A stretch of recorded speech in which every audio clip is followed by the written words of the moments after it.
tout le monde, coucou à tous les parents, coucou à tous les ados, j'espère que vous allez super bien. En tout cas, bienvenue sur ma page Adoscare Facebook, voilà.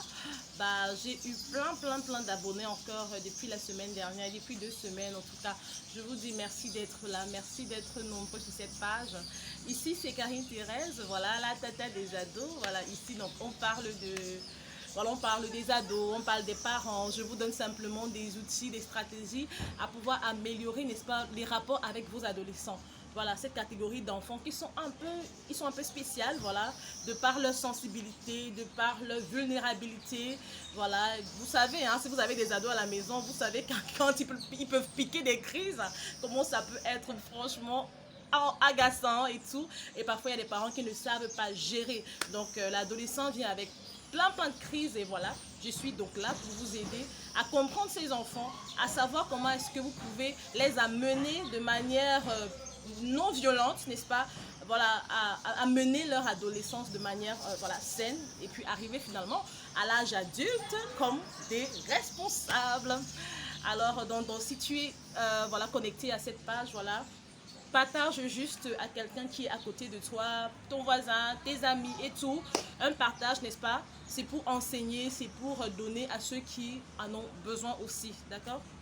Donc merci d'être là et poser toutes les questions et les préoccupations aussi. Je suis là, orientation scolaire, voilà, je réponds à tout vraiment, je réponds à tout. Alors, aujourd'hui, j'aimerais parler d'une problématique, voilà, qui s'avère de plus en plus, je veux dire, c'est de plus en plus, ça monte vraiment en intensité dans la société. Voilà, l'addiction des ados au téléphone. Le phénomène de l'addiction au téléphone, mes chers ados, oh là là. Deux catégories de personnes sont interpellées ici. Je commence par les ados et puis les parents, d'accord? Donc, le problème du téléphone est venu aujourd'hui. Voilà, le téléphone est venu résoudre des problèmes de communication, d'accord? Et beaucoup plus la communication à distance. Voilà, donc ça fait que si deux personnes sont séparés, voilà, sont très loin, ils peuvent communiquer. Si les parents sont dans un autre pays et que les enfants sont dans un autre pays, ils peuvent communiquer facilement grâce au téléphone, grâce aux réseaux sociaux et tout. Là, je suis au niveau du téléphone, je ne suis même pas encore dans les réseaux sociaux. Hein. En réalité, les réseaux sociaux, ça englobe vraiment autre chose. C'est vraiment, je vais faire une autre vidéo dessus. Alors, mais aujourd'hui, on se rend compte que le téléphone est devenu en famille un outil qui permet aussi à ce que les gens ne se parlent plus. C'est là le problème. Et c'est là que j'ai un problème. Si le téléphone est venu résoudre le problème de communication à distance, papa peut être au travail, il a besoin d'un service, il appelle son enfant. Ah voilà, tu peux faire ci, ça. Maman également, c'est pareil. Mais au niveau même de la maison, c'est-à-dire dans la maison, on remarque que les parents qui habitent avec leurs enfants et tout, n'arrivent même plus à se parler comme il se doit, parce que le téléphone, c'est ça qui pose problème aujourd'hui dans nos familles. Et ça brise la communication, ça brise, je veux dire, la chaleur qu'on peut avoir lorsqu'on est en train de se parler, ce qu'on peut vraiment ressentir et voir, c'est-à-dire les émotions qu'on peut ressentir et voir lorsqu'on se parle déjà face à face, quoi. Je ne sais pas si ça se passe comme ça, si vous avez aussi remarqué ça autour de vous, mais vraiment, essayez d'ajuster. Pour ceux qui pratiquent ça, c'est pas bon. Ça crée une certaine distance. Maman est en haut, elle veut quelque chose, elle appelle au téléphone. Ah oui, apporte-moi ci, apporte-moi ça. Parfois même ça crée des problèmes parce que l'enfant va te dire, je n'ai pas entendu le téléphone sonner. Ah, depuis que je t'appelle, je t'ai laissé un message sur WhatsApp. Alors que tu peux quitter ta chambre et descendre parler à ton enfant. Oui.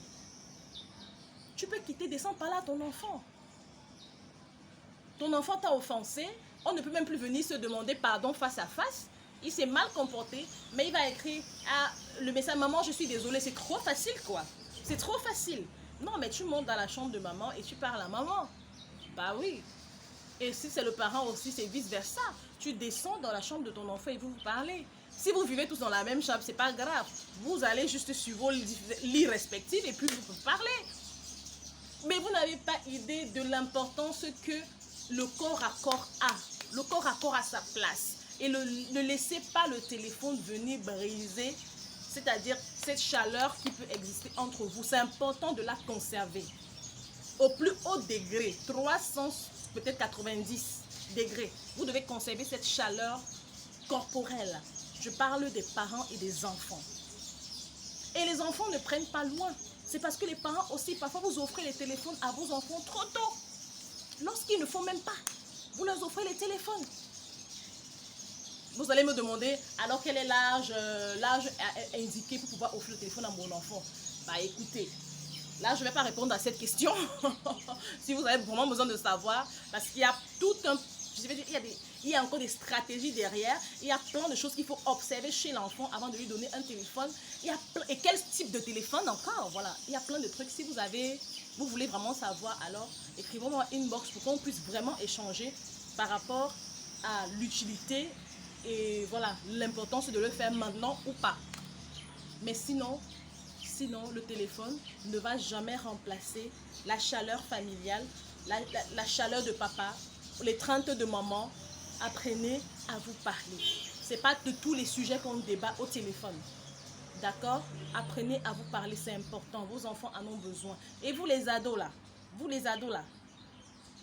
êtes comme ça. En salle de classe, vous êtes comme ça. Le maître en train de faire cours, vous êtes comme ça. Tu prends le téléphone, tu es là. C'est une addiction. C'est une addiction. Il faut savoir quand utiliser le téléphone. Il faut savoir quand on peut être au téléphone pendant longtemps. Parce que à la longue aussi, le téléphone est nocif. Durer au téléphone est nocif pour la santé.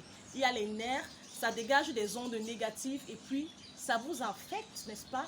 Les nerfs et vraiment, ça vous affaiblit. Faites très attention à l'usage du téléphone. Soyez des adolescents responsables. Je vous en prie. De toutes les façons, c'était juste pour partager un peu avec vous aujourd'hui. Et j'espère que vous allez prendre ce message, voilà, à bon escient. Partagez surtout autour de vous, je vous en prie. Et on se dit à très très bientôt. Pour toute préoccupation, n'hésitez pas à m'écrire, je serai ravie de vous répondre. Alors à bientôt.